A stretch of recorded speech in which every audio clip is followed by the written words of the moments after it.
Looking for cheap computer speakers, but everyone tells you to buy the Logitech Z313.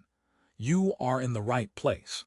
I tested this popular budget 2.1 system so you don't have to, and I'll show you the 3 big problems that might make you regret your purchase. But here's what surprised me. This speaker set with a 4.4-star rating on Amazon has a flaw almost no one talks about.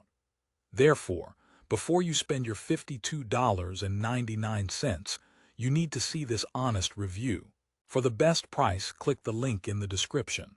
Let's get straight into the first problem, and it's a deal breaker for many.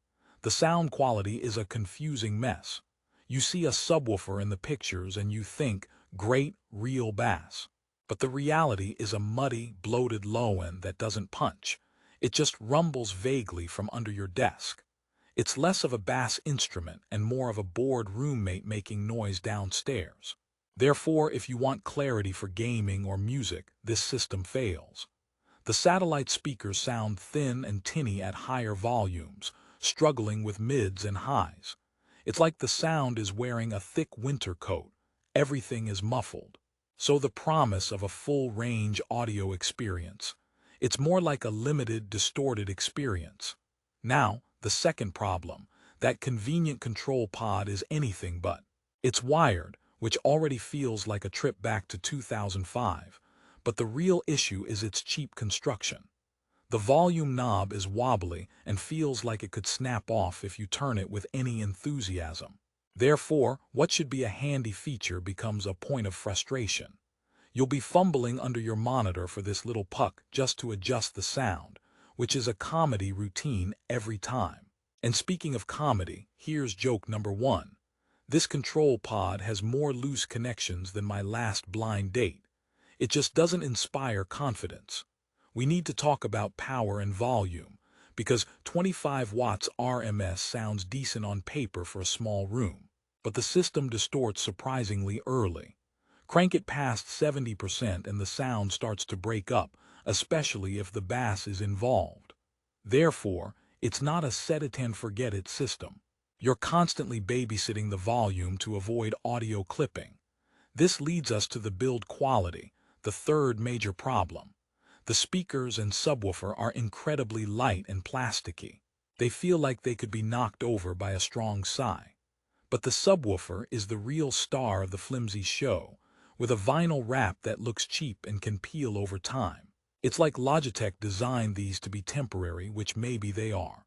So why does this product have such a high rating? That's the contrarian snapback. For the price, it's an entry-level option that makes noise, which is enough for some buyers. But if you care at all about sound fidelity, you will be disappointed.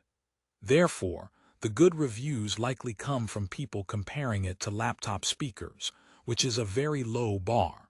It's like giving a high score to a bicycle because it's better than walking. Technically true, but missing the point. Let me hit you with joke number 2. The Z313 soundstage is so narrow, it makes a telephone conference call feel like a surround sound experience. Let's deep dive into the setup, which is indeed simple. One cable from the control pod to the subwoofer, one from the sub to the satellites, and a 3.5 cable to your device. But the cable management is a nightmare. You get a spaghetti junction of thin, tangled wires that are too short for flexible placement. Therefore, you are forced to cluster everything close together, defeating the purpose of separate speakers. And the subwoofer placement is critical, but the included cables don't give you options. Put it in a corner and the bass becomes a booming, one-note mess. Put it in the open and it still sounds like a booming, one-note mess. It's a no-win scenario. What about movies and gaming? The enhanced bass is supposed to help with explosions and sound effects, but in practice, the muffled sound means you'll miss subtle audio cues. Therefore, competitive gamers look elsewhere. For casual movie watching, it's passable if you don't mind dialogue getting lost in the rumble. It's the audio equivalent of watching through a foggy window. And here's joke number 3. Using these for music is like asking a kazoo to play a symphony. The spirit is willing, but the execution is fundamentally tragic. We've covered the problems, but is there anything good? The price is low. It produces more sound than built-in speakers, and it's widely available. Therefore, for a dorm room or a temporary setup where you just need audible sound, it functions. But calling it a speaker system feels generous. It's more of a sound output device. The curiosity loop I want to close is this. Can you do better for around 50 bucks?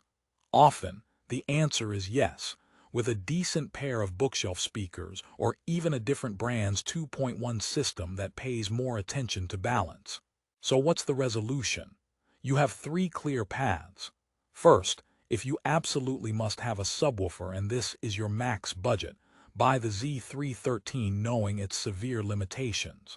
Second, consider spending a little more for a significant jump in quality from brands like Edifier or even Logitech's own higher-end models.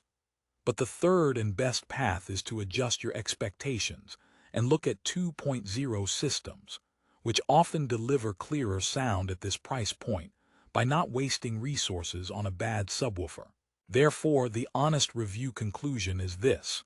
The Logitech Z313 is a product of compromises, and it compromises on the most important thing, sound. Before you make a decision, remember the three problems: muddy, unbalanced audio, a flimsy control pod, and distortion at moderate volumes. But my final contrarian thought is this. Its popularity is a lesson in marketing over performance. It sells because it looks the part on a product page. Therefore, don't just buy the hype or the stars. And for my last joke number 4. After a week with the Z313, I started missing the pure, undistorted sound of my microwave beep. It was more musical. If you want to see better options or get the best price on Amazon for the Z313 if you're still curious, click the link in the description. That's where you'll find the real deal.